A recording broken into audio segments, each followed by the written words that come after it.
Alors, les orientations budgétaires que vous présentez s'inscrivent dans la politique que vous menez et qui nous paraît bien éloignée des besoins de la population. Il n'y a pas d'orientation sociale, par exemple. Albi est pourtant 13e sur 16 dans l'agglomération pour la richesse fiscale.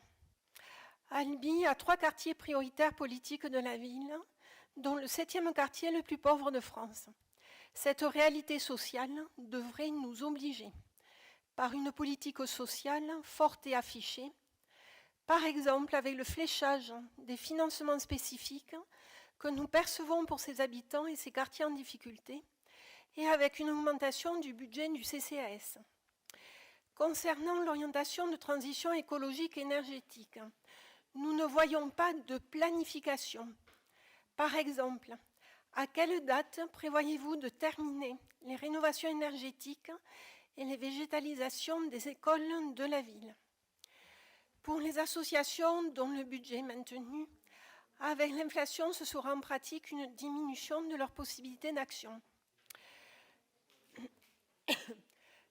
Concernant la fiscalité, elle va augmenter par décision d'un gouvernement que vous soutenez.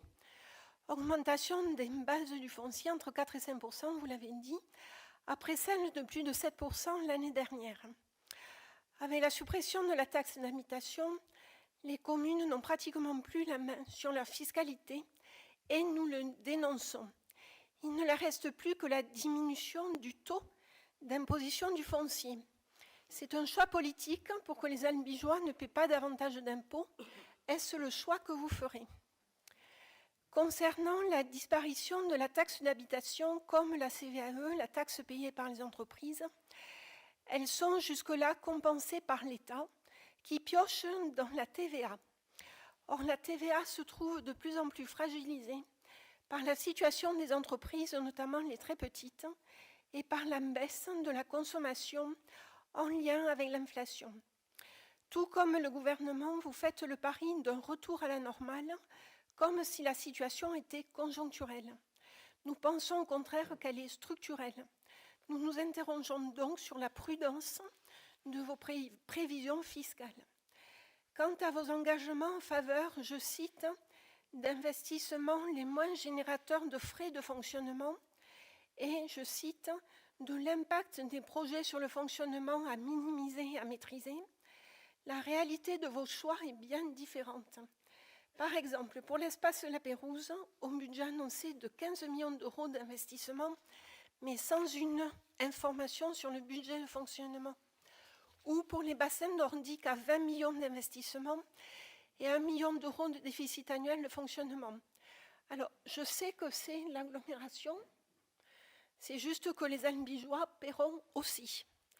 Pour les charges de personnel, si certaines augmentations sont nationales, comme l'augmentation du point d'indice ou la prime pouvoir d'achat que nous allons voter, d'autres dépendent de votre politique aux ressources humaines, notamment le rattrapage tardif de l'évolution du régime indemnitaire RIFSEP.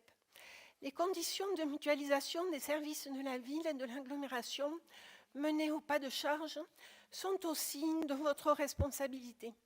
Des services publics de qualité au service de la population passent par des agents correctement payés et travaillant dans un climat apaisé. Or, le déclenchement d'un audit sur les risques psychosociaux, dont nous attendons prochainement les résultats, démontre que nous en sommes loin.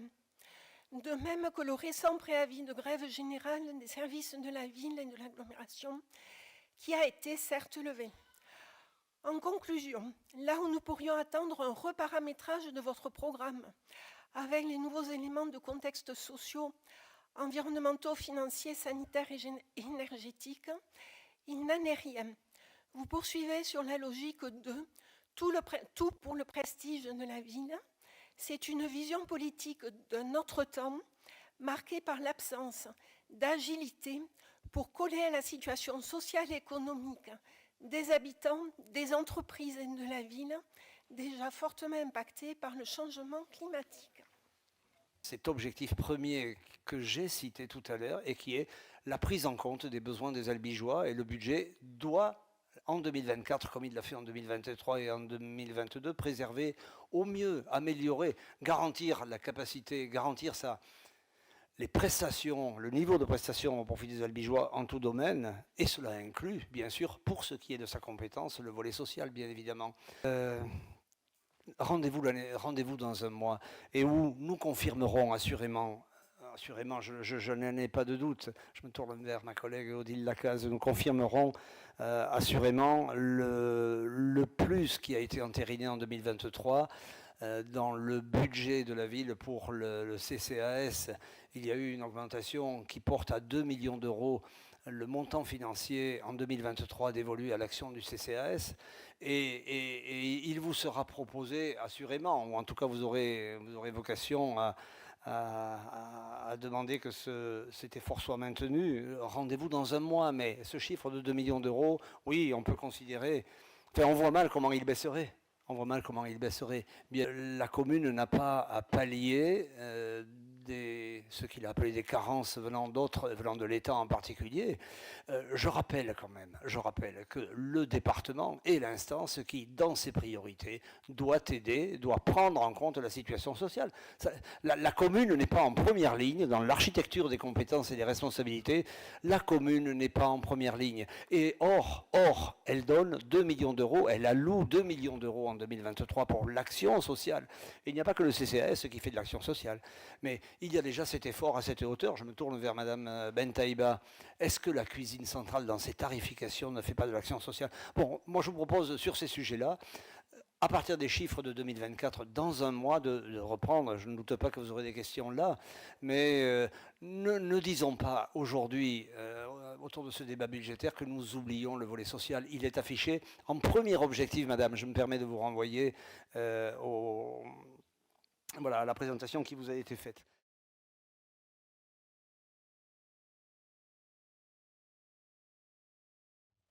Merci.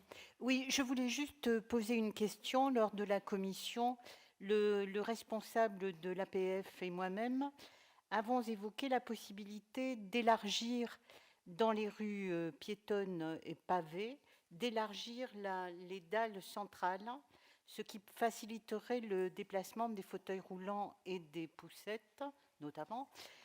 Madame Ecker nous avait dit, me semble-t-il, si ma mémoire est bonne, qu'un essai était en cours dans une rue proche du marché couvert. C'est ça. J'aimerais savoir quelle est cette rue et où en sont les travaux. C'est place Henri de Gorce, mais par contre, les travaux, où ça en est Les travaux sont en cours et, sauf erreur de ma part, on l'a fait également sur la rue Pérolière. Ah, d'accord. Où vous noterez qu'il y a un caniveau central qui est... La rigole centrale, oui. Voilà, la rigole centrale a une déclivité qui est peu prononcée et qui effectivement est un petit peu plus large que ce qu'on avait précédemment pour essayer, commencer à voir un petit peu. Et effectivement, comme le dit Madame Ecker, sur la place de Gorce et la rue de la Souque, on y travaille également. Le chantier se poursuit. C'est dans la phase qui est la plus ingrate puisque on est en train de terminer les réseaux avant de commencer les pavages. Donc voilà, c'est un petit peu long, puis c'est un chantier, s'agissant de Gorce et Souque, qui se fait de manière un peu complexe pour ne pas trop impacter la vie des riverains, mais tout en permettant aux engins de chantier de faire leur travail. Donc c'est un chantier un peu plus compliqué qui prend un peu de temps, mais bien sûr on avance et on essaiera de le faire de manière assez systématique maintenant. Si vous m'autorisez, par ailleurs, on pourrait peut-être parler de la question des véhicules TPMR.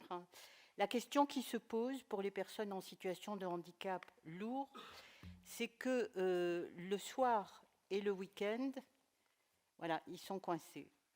Donc, est-ce qu'on pourrait, à un moment ou à un autre, envisager la possibilité d'un véhicule, au moins le samedi soir, disons, ou le soir? Est-ce que ça vous paraît envisageable? Je suis un peu gênée de vous répondre ça, mais tout est une question de budget, donc tout peut être envisagé. Après, ce sont des choix et des priorisations à faire Et là, ce sera évoqué, mais là tout de suite, ce sera pas envisageable. Si je peux juste, Mais pourquoi pas, ça peut. il y a Madame quelques Ecker. soirées qui ont été organisées en partenariat avec C'est la ça. scène nationale, justement pour permettre l'accès au spectacle. Alors c'est pas tous les samedis soirs, mais en tout cas voilà, sur les spectacles qui avaient été fléchés par la scène nationale pour correspondre au public utilisateur, il y a le TPMR qui est possible. Sous contrôle de Monsieur Boite, effectivement, on va essayer de le développer peut-être de manière plus régulière, ponctuellement, mais de manière systématique. Je ne crois pas que pour le moment on soit en capacité de le faire. Mais ça fait partie des pistes qui seront à explorer, mais peut-être pas de manière systématique pour le moment.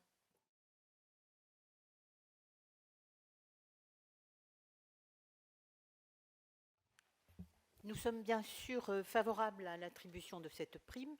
Néanmoins, dans le contexte actuel, le besoin réel est plutôt l'augmentation des salaires pour répondre à l'inflation, pour soutenir les agents de notre collectivité, en particulier ceux qui ont les revenus les plus faibles, et pour leur garantir des perspectives salariales à long terme, pas seulement de façon ponctuelle. Des salaires trop bas, c'est le risque de voir partir des agents ou de ne pas pouvoir en recruter. C'est donc un risque pour la qualité du service rendu à la population. Merci. Nous sommes conscients qu'aujourd'hui, il y a un problème. On est tout à fait conscient, Madame Ibert.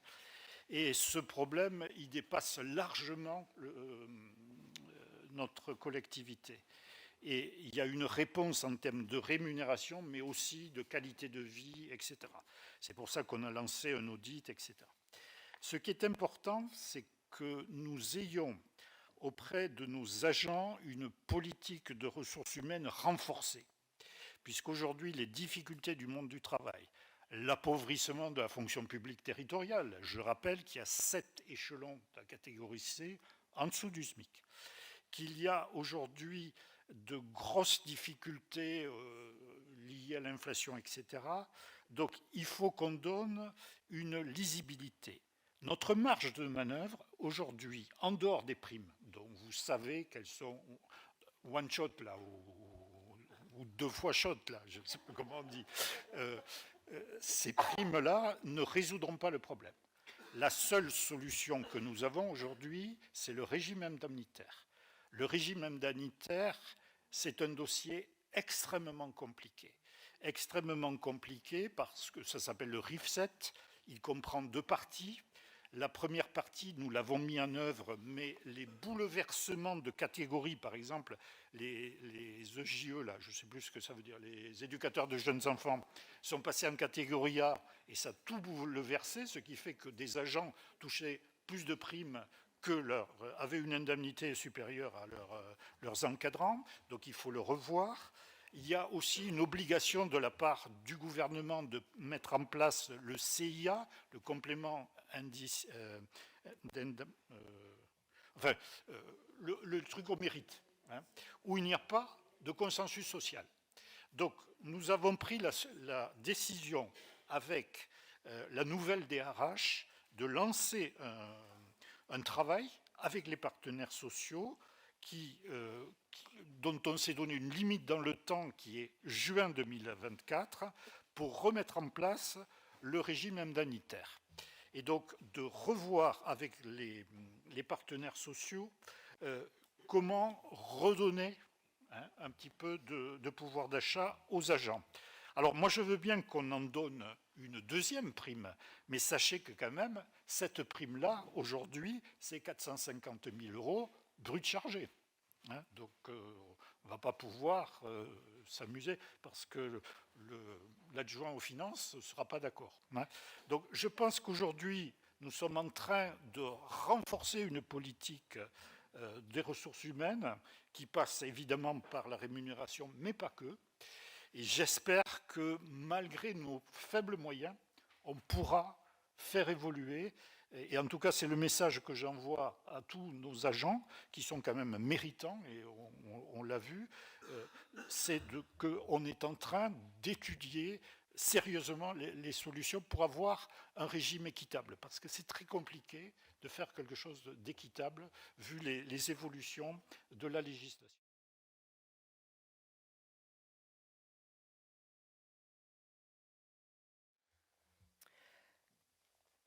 Alors, nous voterons bien évidemment cette subvention. Elle vient cependant interroger votre conception de l'attractivité culturelle de la ville et l'essoufflement d'un certain modèle. L'énergie coûte plus cher, les gens ont moins d'argent. Pose guitare, le carnaval, le musée Toulouse-Lautrec, 3 structures culturelles en difficulté et que la collectivité aide, jusqu'à quand? À cette situation déjà tendue, vous rajoutez une structure supplémentaire et surtout coûteuse, avec l'espace La Pérouse. Est-ce bien raisonnable? Nous ne le pensons pas.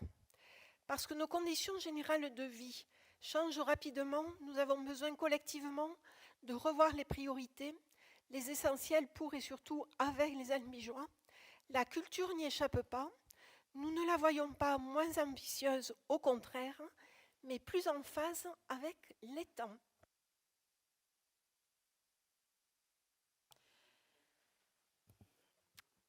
Je ne suis pas sûre d'avoir bien compris ce que vous essayez de nous dire. Parce que si ça vous pose un problème d'aider Pause Guitare, d'aider le carnaval et d'aider le musée, soyez plus clair et dites-le. Je crois que le rôle des partenaires, c'est d'être là. C'est d'être là pour accompagner la dynamique, pour accompagner finalement les acteurs qui s'impliquent. Vous auriez pu parler aussi du financement de la ville à la scène nationale. C'est marrant, ça ne vous choque pas outre mesure. On est le premier financeur avec quasiment 1 million d'euros. C'est marrant que ça vous choque pas. Ou alors vous ne tirez que sur les ambulances, c'est-à-dire ceux qui, parce qu'ils se développent, ont des besoins complémentaires. On pourrait effectivement mettre Pause Guitare, le carnaval et le musée Toulouse-Lautrec sous cloche, leur dire de surtout ne pas se développer, ne pas avoir une ambition pour leurs activités et donc surtout ne pas avoir besoin d'aide complémentaire. Je crois que les choses sont complètement différentes. On a aidé Pause Guitare lors de la dernière séance du conseil municipal pour des raisons que vous connaissez tous. On aide le carnaval pour des raisons complètement différentes. C'est le dernier carnaval de France à avoir ses méthodes, à avoir ses enjeux, à travailler avec des bénévoles. C'est un carnaval qui est gratuit. Ça devrait vous plaire. Vous demandez la gratuité depuis le début. On aide une structure qui fait du gratuit, ça ne vous va pas.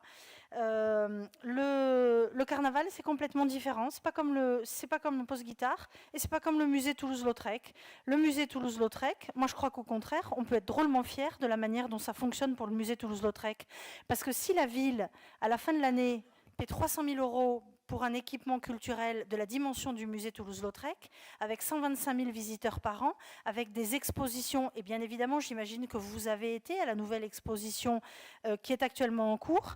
Je crois que si on a 300 000 € de dépenses sur un établissement tel que celui-là, ça veut dire que justement, il génère énormément de recettes par la billetterie. Je crois qu'on devrait être fiers. Ce sont des choses qui sont complètement différentes. Il n'a jamais été question que la ville ne contribue pas au fonctionnement du musée Toulouse-Lautrec. Et puis, comme le dit Madame Boucabeille tout à fait pertinemment, on est les seuls à financer le fonctionnement du musée Toulouse-Lautrec. Donc, et on en est très fiers. Il n'y a pas de problème. C'est ça le partenariat. C'est ça accompagner les acteurs. Donc, si votre problème, il est là, si votre problème, c'est qu'effectivement, on ne puisse pas développer de nouveaux espaces, de nouveaux lieux de culture.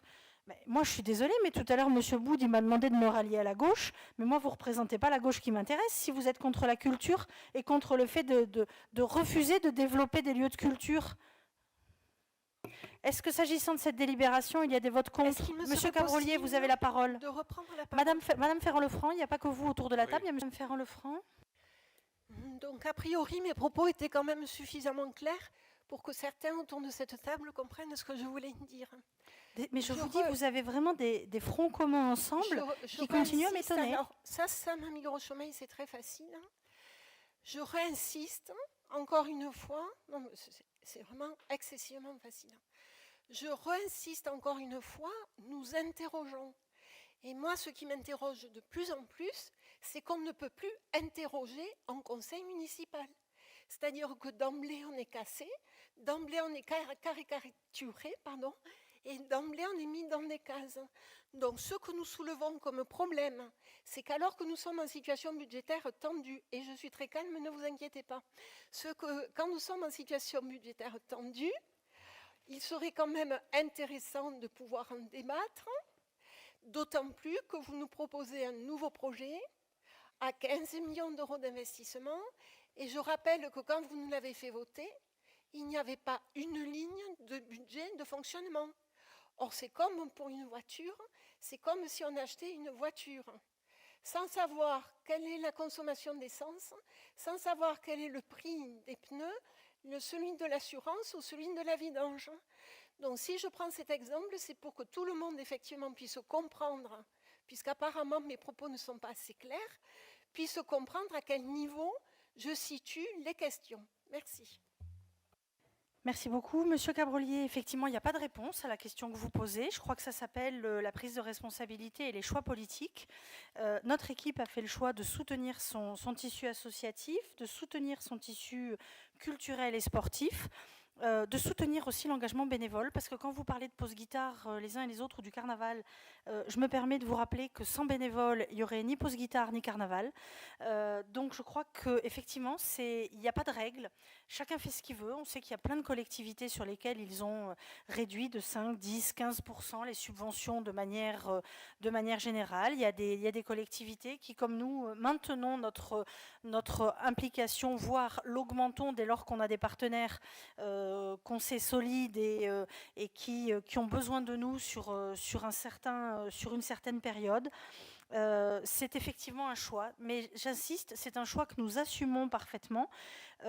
Et madame, je ne vous empêche absolument pas d'avoir des visions différentes. Au contraire, on le sait, il n'y a absolument pas de sujet là-dessus. Simplement, accepter effectivement que notre équipe a été élue sur un programme. Dans ce programme, il y avait le projet La Pérouse. Ça fait partie de l'engagement que nous avons pris avec les Albigeoises et les Albigeois, entre autres. Il n'y a pas que celui-là. Dans notre bilan mi-mandat, on a bien démontré que nous étions une équipe en responsabilité et au travail. Nous développons le programme pour lequel nous avons été élus. Et ne vous inquiétez pas sur notre capacité d'adaptation. Donc, encore une fois, vous nous faites dire ce que nous n'avons pas dit. Au tout départ de l'intervention, j'ai dit que nous voterions la subvention.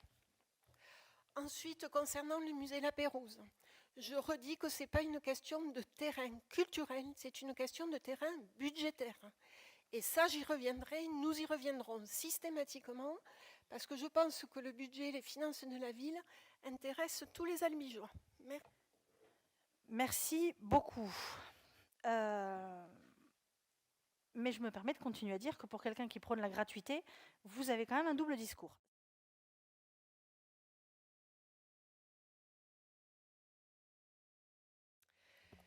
Alors, Madame le maire, la rue Rouault souffre d'un aménagement de voirie inexistant pour les piétons, sans parler des vélos ou des fauteuils roulants.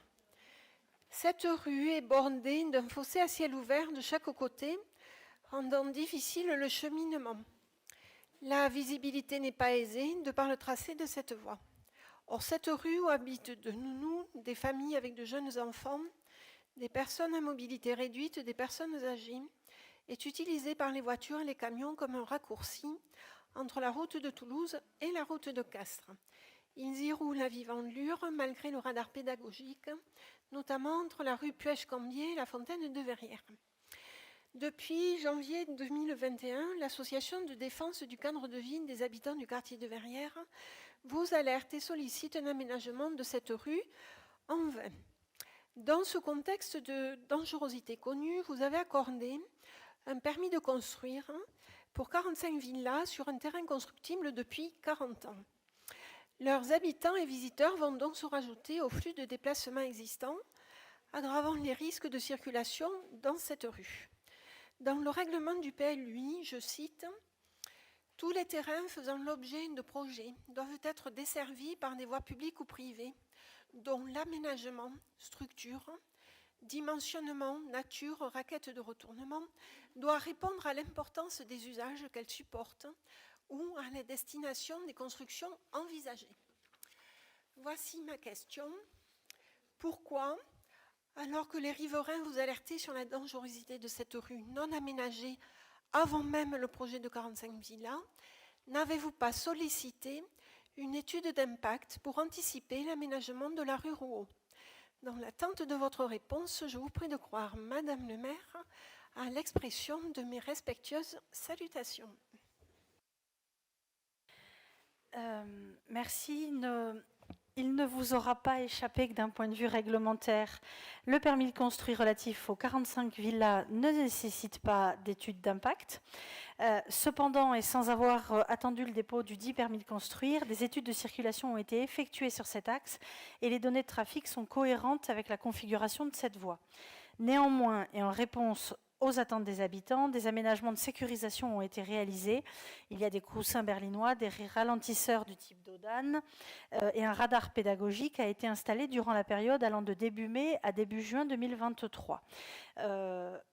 Comme nous l'avons indiqué aux habitants présents jeudi à la réunion publique Verrières et Sacrantey quartier ouest, puisque c'est quand même très amusant en termes de conjonction de calendrier, comme nous l'avons indiqué aux habitants qui ne nous ont pas interrogés finalement tant sur le profil automobile de la voie, mais sur la question des déplacements doux, sur la question de la sécurisation des trajets à vélo, sur la question de la sécurisation des trajets à pied, des trajets des personnes à mobilité réduite, et c'est un sujet qu'effectivement M. Taricone, qui est élu du quartier, a eu souvent l'occasion d'évoquer avec l'association. Comme nous le leur avons rappelé, le schéma directeur cyclable a pour projet l'aménagement de l'ancienne voie ferrée en voie douce, offrant du coup de nouveaux espaces à la fois de loisirs, mais également une réponse aux besoins de déplacement du quotidien. Vous connaissez la situation de cette voie ferrée, vous connaissez l'implication de la ville et du groupe majoritaire particulièrement pour pouvoir enfin obtenir la possibilité de faire les travaux sur cette voie ferrée.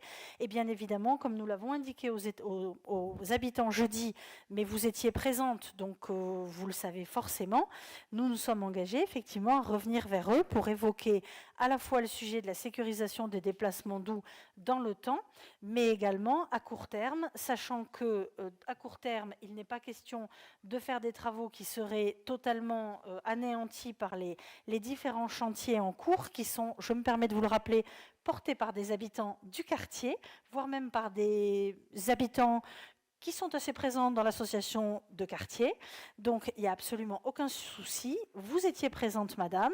Vous avez noté l'ensemble des échanges. Donc, je suis sûre que, quelque part dans vos notes, vous avez bien inscrit l'engagement de l'équipe municipale à revenir vers les habitants pour en reparler avec eux.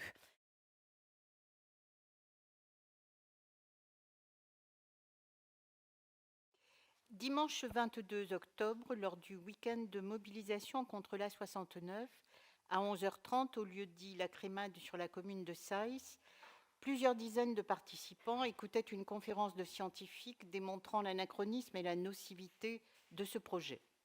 Ils ont été aspergés de gaz lacrymogène par les gendarmes venus empêcher la création d'une ZAD, une zone à défendre. Cet usage de la force, décidé sans discernement par la préfecture, témoigne une fois de plus de l'escalade répressive dans laquelle est engagé le gouvernement face au mouvement de protection du vivant. Ce projet d'autoroute, initié dans les années 1980, est d'un autre temps. Il cumule les impacts négatifs sur le plan social, écologique et financier. Avec un tarif annoncé désormais à 19 € l'aller et retour, le péage sera hors de prix pour des usagers dont le pouvoir d'achat est déjà fortement en recul à cause de l'inflation. Ce choix, en revanche, renforce encore les opérateurs privés qui font des bénéfices faramineux en profitant d'investissements publics. Les usagers qui bénéficiaient d'une nationale gratuite avec des portions à 4 voies devront prendre l'autoroute payante dès le premier kilomètre et quel que soit le nombre de kilomètres parcourus. Le projet va faire disparaître environ 316 hectares de surfaces agricoles, soit l'équivalent de plus de 570 terrains de football et 13 hectares de zones boisées, ce qui est en totale contradiction avec les engagements de la France face aux impératifs climatiques et alimentaires de notre temps. Le coût financier de cette autoroute, estimé à 530 millions d'euros, dont plus de 23 millions de financement public par l'État et les collectivités territoriales, est totalement disproportionné par rapport au gain de temps entre Toulouse et Castres, estimé à une quinzaine de minutes. L'ampleur de l'opposition à ce projet ne cesse de grandir sur nos territoires et prend de multiples formes, allant des prises de position publiques de scientifiques jusqu'aux grèves de la faim entamées par des militants, en passant par les prises de position d'une foule d'élus locaux, d'associations, de syndicats, de citoyens, d'agriculteurs, malgré toutes les manœuvres d'intimidation et de désinformation. Et cela au mépris de toutes les propositions alternatives, notamment en faveur du développement du réseau ferroviaire local, de l'amélioration de l'offre TER et du réaménagement de la nationale 126. Quand seront enfin entendues les alertes lancées devant l'urgence climatique et les inquiétudes légitimes des habitants qui voient leur lieu de vie saccagé et leur pouvoir d'achat encore dégradé? Quand les décideurs locaux, en particulier dans un département marqué par la tragédie de Sivins et la mort de Rémi Fraisse, comprendront que la concertation et le dialogue fondés sur la connaissance scientifique sont des impératifs démocratiques. Par conséquent, nous souhaiterions que cette motion soit soumise au vote du Conseil municipal d'Albi pour demander d'affirmer son opposition au projet d'A69, de demander une suspension immédiate des travaux et la réalisation de nouvelles études indépendantes afin de mettre en œuvre des alternatives compatibles avec les enjeux écologiques et sociaux de notre temps.